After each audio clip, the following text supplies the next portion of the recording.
mais uma noite estamos aqui juntos para tentar absorver um pouquinho de conhecimento,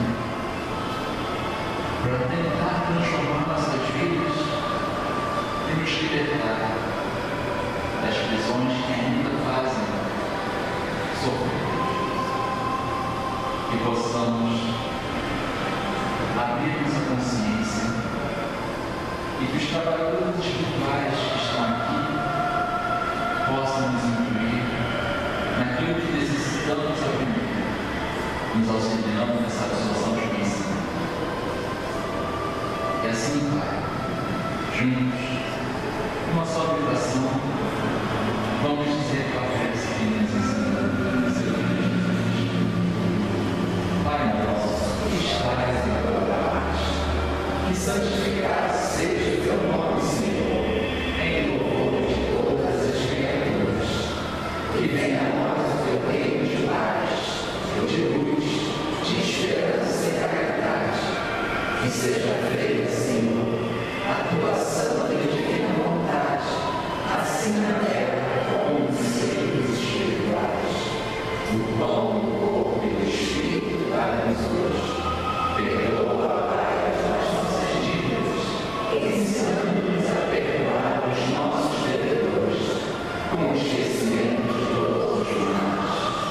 Não nos deixes, Pai, cair na tentação de nossa própria enfermidade, pois somente em ti é que nós caímos a verdadeira paz, a luz, a tranquilidade e o progresso das nossas vidas. E assim, Senhor, damos por iniciar o estudo da noite de hoje. Que assim seja, graças a Ti.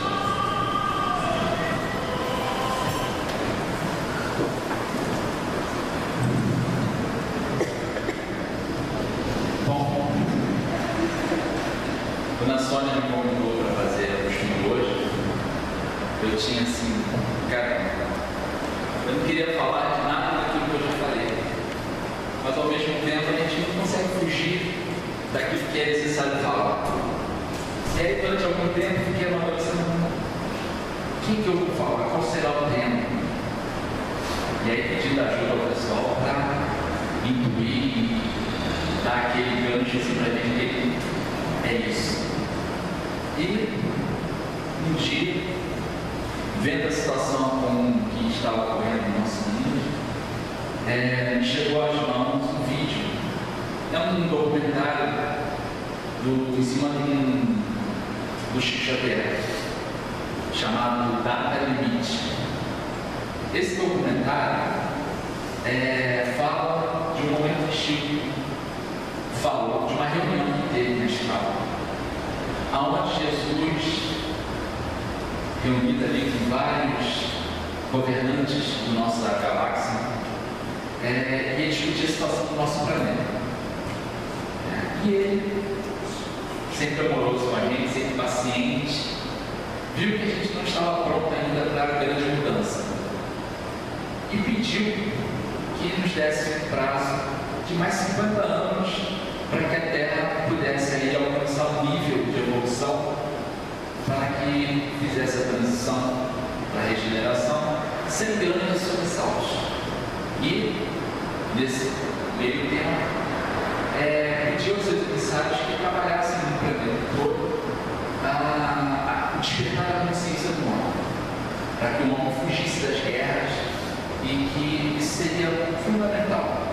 Não acontecesse uma guerra, uma terceira guerra mundial nesses 50 anos, para que o homem conseguisse aí dar um salto na sua evolução. Então, analisando isso e vendo as situações que a gente está passando hoje, sumiu. Descarregou, continuou? Não, vai aparecer. Eu pesquisando lá, buscar aqui uma página. Aí veio isso. Olhai, vigiai e orai, porque não sabeis quando chegará o tempo. Isso é muito falado, que os tempos são chegados, né? Então a gente está vivenciando esse tempo de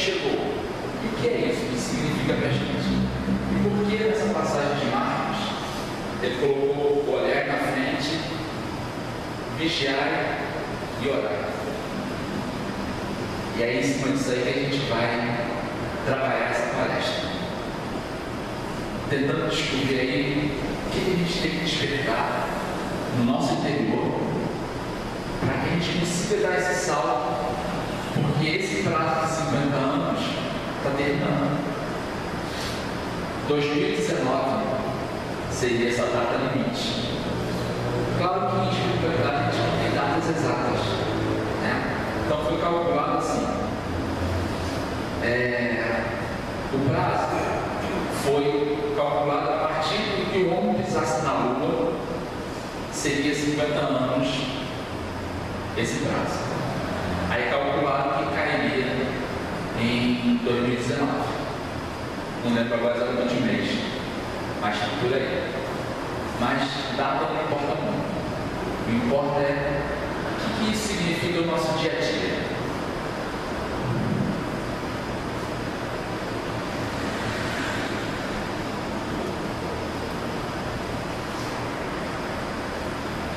Bom, vocês já leram o Apocalipse? Tem texto profético de Jesus, que é onde está aquela passagem ali do vigiar e orar, porque ele sabe quando serão chegados os tempos. Nesse texto, Jesus vai identificando pontos que nós deveríamos prestar atenção para identificar quando esses tempos seriam realmente chegados. E basta que a gente olhar para o lado e a gente vê uma série de situações ocorrendo que identificam que realmente nós estamos lá. Rumores de guerra, né, sinais no céu, uma série de fenômenos acontecendo. Isso tudo identifica que o mundo está em transformação. Nossa terra não aguenta mais tanta poluição, tanta maldade, tanta situação que está ocorrendo aí. Os homens agora estão matando as esposas, né? Todo dia tem um noticiário de alguma coisa acontecendo, briga de torcida, assalto agora no metrô, trem. Cada dia parece que a coisa vai pressionando. E vocês estão se sentindo numa panela de pressão? Não dá essa impressão? Que a gente está ali sendo pressionado por uma série de situações? A gente vê todos os dias situações que você jamais imaginava acontecer. Você se depende dela. Coisas assim. E aí você, meu Deus, é o fim do mundo mesmo. É a frase que a gente mais escuta. Uma coisa que vem me preocupando é a consciência coletiva. Vocês têm percebido que a Globo, por exemplo, em suas novelas, vem massificando a ideia, trabalhando ali contra o preconceito, né? Então toda novela tem um casal homossexual. Vamos trabalhando ali. Isso está causando reações no povo, né? Eu trabalho no salão, então estou sempre ouvindo esses comentários. E o que eu mais escuto dos comentários, né? Em relação a essas situações, aquele comentário mesmo: estão querendo destruir a família, isso não pode, isso é nojento, isso é horror. O outro comentário que eu escuto muito é cada vez que, por exemplo, aparece lá um vídeo de um ladrão, um assaltante que foi pego sendo espancado, uma criança, um adolescente, né? Tem que baixar mesmo esse negócio de maioridade penal, tem que ir preso, tem que bater, tem que matar. É isso que a gente está estudando no dia a dia, lá fora. O que isso está identificando? Que a gente ainda carrega uma série de preconceitos, hipocrisia, que está entrando, se deixando envolver por essa consciência de que a violência vai resolver a violência. Será que é esse o caminho que Jesus quer? Né? 2015 anos atrás, ele veio exemplificar que a violência era para ser eliminada da nossa vida. Que a gente devia perdoar 70 vezes 7, oferecer a outra face, caminhar com o inimigo e ainda devolver o bem a ele. A gente está fazendo isso? Nesse pensamento coletivo de achar que um adolescente tem que ir para a prisão, está identificando que a gente não sabe nada sobre educação, que a gente não sabe nada sobre o que é realmente amor ao próximo. Há problemas acontecendo? São extremamente violentos? São, mas há uma causa para isso. Lá na base da educação, que a gente for puxar o fio aí, a gente vai ver que há muito ranço, há muita aquele sentimento de nós somos inferiores, a gente quer se mostrar, já que somos bichos, já que somos considerados animais pela sociedade, então vamos ser animais. E aí é aquela coisa de eles querem aparecer muito, destruindo, quebrando, agredindo. Não seria isso um grito de socorro? A gente tem que mentalizar, meditar muito sobre essas questões. Como Gandhi, ele, pela não violência, ele conseguiu libertar o país. Certo? Será com a violência que a gente vai conseguir resolver alguma coisa aqui? Sem falar que o nosso país tem uma missão importante,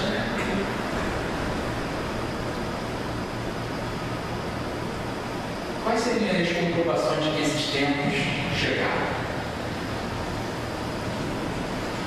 Aí a gente pode dar uma passada assim rápida, só olhar assim, as guerras acontecendo, pai matando filho, toda essa violência acontecendo. Acho que os sinais estão bem claros. E a espiritualidade vem falando constantemente para a gente: olha, não tem mais tempo, vocês precisam se modificar, vocês precisam renunciar a certas coisas que a gente não consegue renunciar. A gente está errando muito, a gente está sendo testado. Essa panela de pressão está fazendo o quê?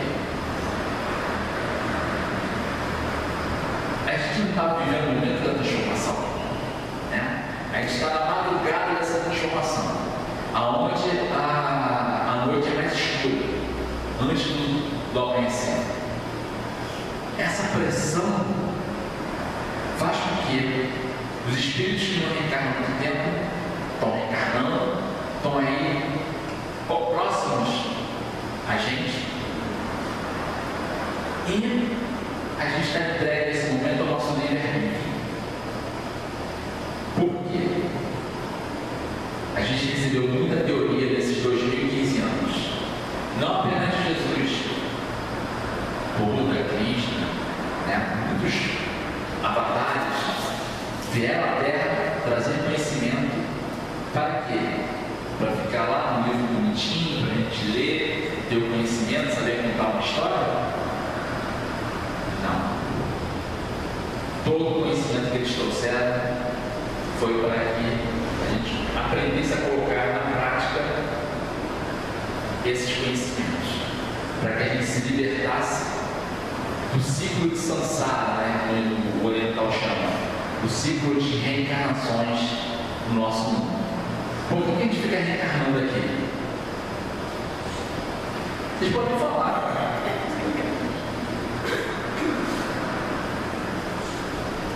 A gente fica reencarnando aqui, vida após vida, às vezes, batendo cabeça, repetindo os mesmos erros, porque a gente não quer renunciar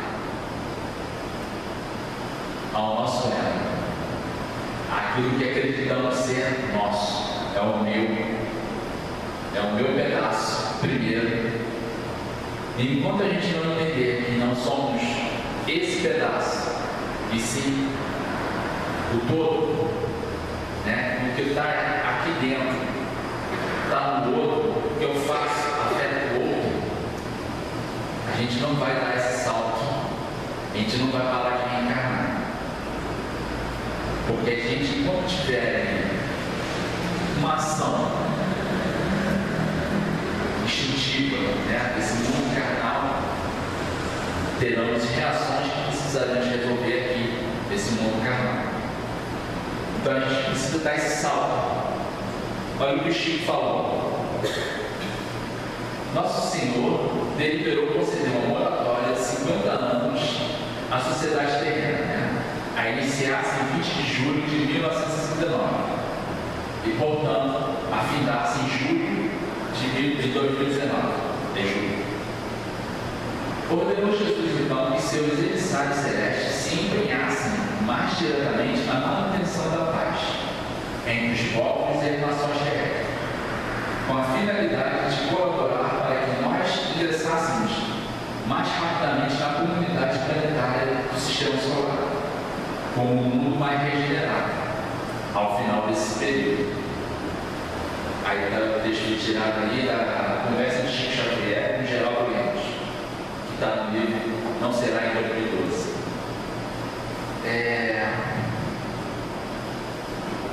A Terra.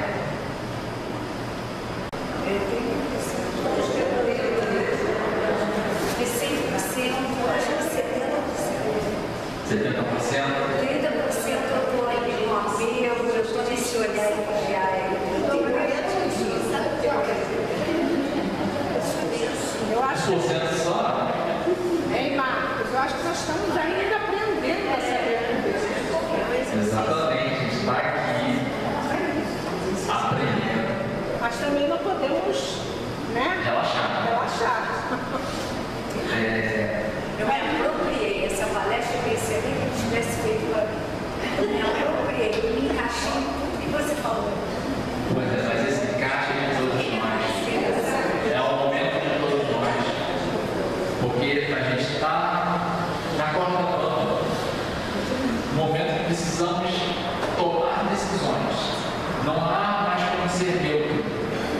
Ou você cai para a direita ou cai para a esquerda. Ou melhor, para a direita, para a esquerda. Mas a gente também já construiu um bocado, né? Porque quando você fala, por exemplo, daquela parte que quando você pensa no mal, né? Você lembra, planeja e são três coisas, né? Lembra, imagina e planeja, né? Pois é, lembra, planeja e imagina. Então, a gente já consegue não planejar o mal. Né? Isso é uma grande coisa. Lembrar incomoda ainda. Muita coisa ainda incomoda. Mas a gente planeja também. Mesmo que no pensamento. Não sei. Planejar é um ótimo consciente de planejar conscientemente fazer mal. Olha, a situação que eu estou vivendo, imagina uma pessoa 24 horas por dia te importunando. Isso todos os dias, meses, anos. Chega um momento em que você começa a imaginar, meu Deus do céu, se a pessoa está na minha frente, eu torço esse pescoço até ficar roxo. Ainda bem que eu não sou história. Pensa. Eu pensei. Aí eu falei, opa, Não. sai. Pois é, mas isso é imaginar. Seria quase um crime passional. Não é um planejar frio. Exatamente. Aí você entra o horário vigiar, né? Aí você começa já, não, eu tenho que eliminar essa pessoa da minha vida. Aí você vai começar a planejar. Como é que eu vou fazer para sumir com ela do mar? E assim os crimes passionais já acontecem. Se for uma quantidade de reflexões da Magali, se for um resgate, vai ter que aguentar até o fim. Tem que aguentar até o fim, até onde Deus quiser, né? Estou tentando olhar por esse lado. Resgate, aprendizado, identificar quem ainda pensa em torcer o pescoço de alguém. Identifiquei. E aí você vai começar a transformar essa situação. É uma batalha de todo dia, porque a gente vive várias situações. É um transporte público, na correria do dia a dia. Você esbarra com pessoas totalmente sem noção de atenção de nada. Hoje eu vim no trem de manhã, e aí eu estava assim na frente e tal, aí tinha um rapaz, uma moça sentada no banquinho aqui, e eu estava de frente, sentado do outro lado. Aí eu trem fui enchendo, né? Aí entrou 2 moças com 3 crianças. Aí o rapaz levantou, aí sentou uma moça com as 3 crianças ali. Aí daqui a pouco, a que estava sentada virou para a outra: não, mas dá para você sentar assim, no lugarzinho de 2, né? Dá para você sentar aqui também. Aí juntou as 3 crianças aqui e a outra foi, sentou no meio. E a que estava aqui sentada do lado, simplesmente quase metade do corpo para fora. Assim, né? Mas no banco era você? Oi? No banco era você? Não, eu estava de frente, assim, olhando a situação. Aí a senhora se olhou assim, olhou para mim assim. Mas simplesmente ela me enfiou assim e foi empurrando. E aí ficou as 2, com as 3 crianças, uma mamando, as bolsas, e a outra ia ser empurrada. Aos pouquinhos ela estava quase caindo. E aí você levantou, com certeza.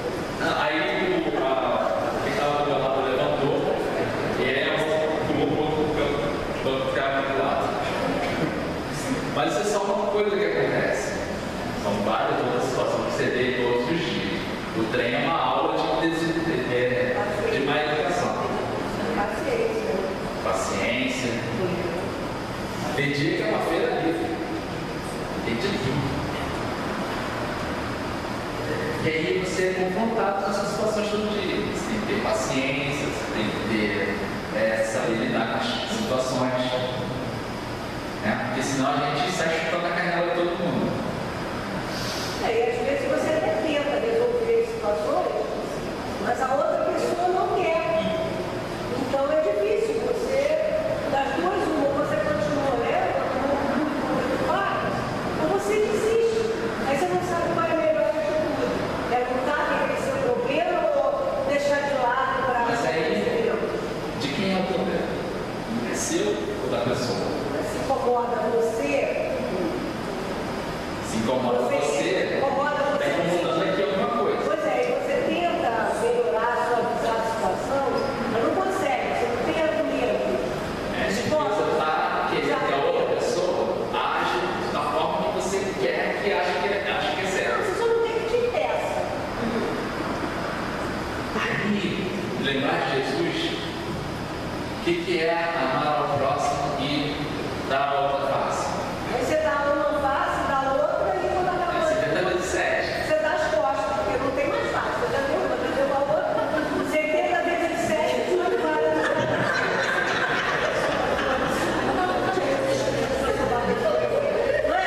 Eu sei que é difícil, estou brincando. Na mesma encarnação, né?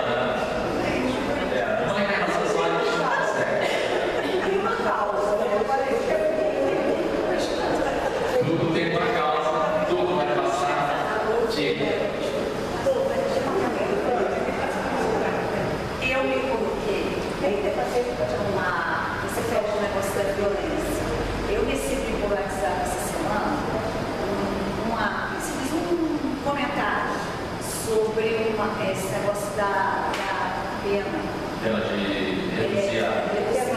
Aí vinha falando, né, que a pessoa falou muito bonito, que isso tem que ser feito. Aí vem a mãe da criança, da adolescente que foi assassinada, e falava assim, parecia dela, educando, né, contra, como é que se diz, o que foi colocado. Aí ela dizia assim, engraçado, na minha casa ninguém foi perguntar os direitos humanos sobre a minha filha que foi assassinada. Aí ela veio fazendo todo um relato. Aí você lê aquilo, você fica dividido. Você vê a colocação que é feita pela sociedade que defende, e a mãe que sofreu. E ela colocou: ninguém foi na minha casa perguntar como eu estou me sentindo. Ninguém vai, todas as vezes eu visitar minha filha e chorar por essa mesma pessoa que assassinou minha filha. Então ela colocava a defensiva dela. Entendeu? Então, quando você falou aí, Marta, eu falei: caramba, vem responder o que eu li. Porque você fica na dúvida, né? Mas a gente está aqui, a gente está tentando o quê? Promover sempre o quê? A paz e a não violência. Exatamente. Mas é uma coisa muito complexa. Aí eu fiquei analisando, eu recebi isso até no grupo de professores. Porque, então, quer dizer, você fica Aí você falou, eu me encaixei, eu lembrei desse fato. Eu vejo assim, na minha opinião, a gente não pode ficar em cima da coluna, né? Se a Escritura fala para a gente, se Jesus falou para a gente o tempo todo, e nós devemos fazer ao outro aquilo que gostaríamos que fizesse por nós, sinceramente, se eu cometo um erro nos meus 15, 16 anos e entendo que aquilo foi às vezes uma circunstância, uma situação que, né, foi levada a fazer, eu não ia querer que me prendesse de uma forma agressiva dessa que não vai solucionar nada. Não vejo que vai resolver nada. Então eu vejo que tem que se fazer coisas, tem. Mas isso tem que começar onde?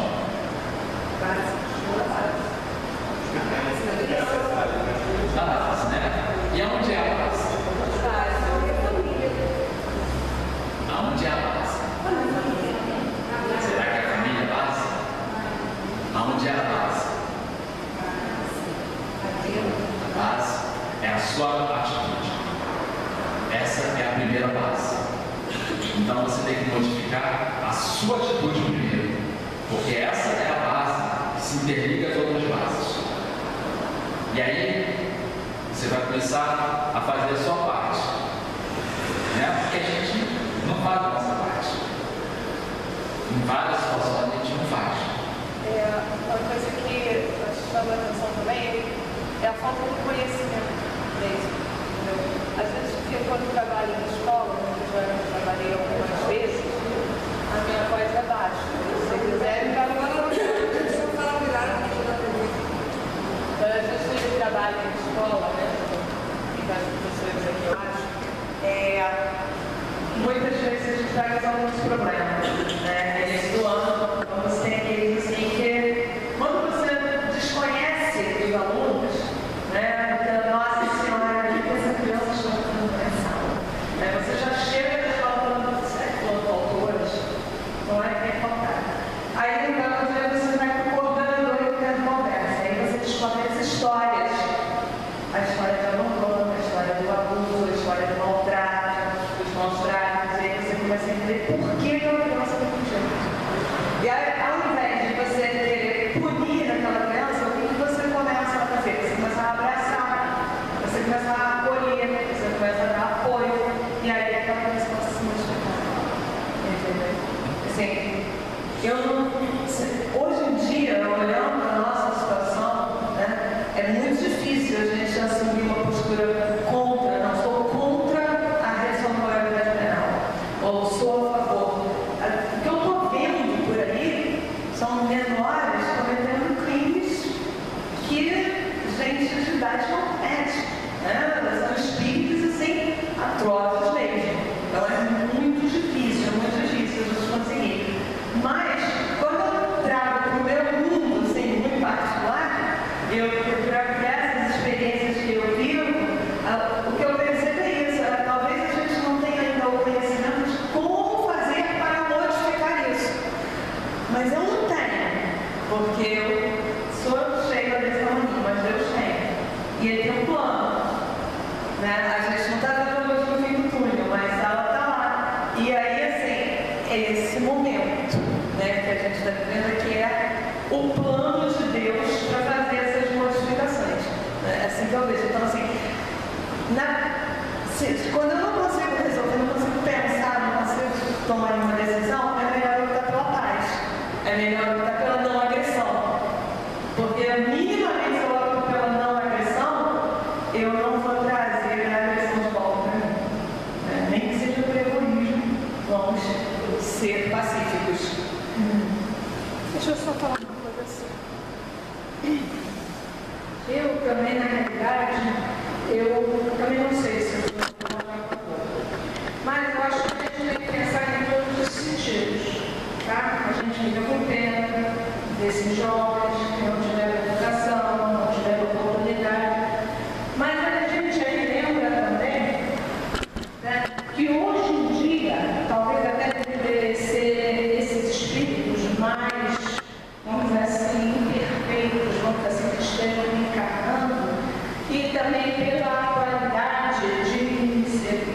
a maturidade que eles têm é outra, completamente outra. Então, ainda mais nós espíritas, ficamos até, como ela falou, a cruz e a espada. O que pensar, o que decidir. É uma situação muito delicada, tá? Mas, como ela também falou, a gente vê jovens aí, atualmente, de 14, 15 anos, fazendo maldades atrozes. Não vai se fazer nada também. O certo, realmente, como ele falou, seria ter locais próprios, boa educação, para educar, ressocializar aquela criança, aquele jovem. Mas, infelizmente, principalmente aqui no Brasil, não temos. Mas aí, o que fazer? A redução. O nosso filho, no meu tempo, levava uma porrada, levava uma chinelada. E não matava. Hoje em dia, direitos humanos. Hoje em dia, se você bate no seu filho, né? É a lei da palmada. Coisa que uma vez eu chutei aquele juiz de menor, Lino Cavalieri, falar na televisão. Deus, na sua sapiência, fez a criança com um localzinho todo acolchoado para no momento certo que necessite levar uma palmada, levar um. Então, mas na vida tudo evolui.